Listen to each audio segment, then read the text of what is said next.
2019 20 raise. டயர்லாம் வந்து ஒரு 25-30 பைசா condition.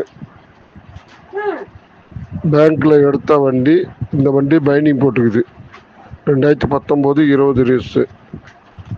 FC மட்டும் 1 வருஷம் கரண்ட்டில் இருக்குது. இன்சூரன்ஸு போடணும்.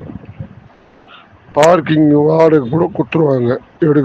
யார் எடுத்தாலும் இந்த வண்டி எடுத்தவரு கொடுத்துருவாரு.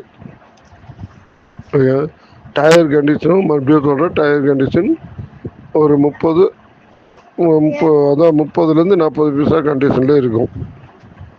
ரன்னிங் வண்டி, சரண்ட்ரு, ஃபைனான்ஸ் க்ளோஸோட ரெடியாக இருக்குது. ஆமாம், 15 லட்சம் கேட்குறாங்க ஃபைனலாக. இன்சூரன்ஸு போட்டுக்கணும் வாங்குறவங்க. 15 லட்சம் கேட்குறாங்க. ஐடியா உள்ளவங்க கேட்கலாம். வண்டி வந்து நம்ம ஆத்தூர் தாண்டி போய் பார்க்கணும். ஐடியா உள்ளவங்க கான்டாக்ட் பண்ணி பேசலாம்.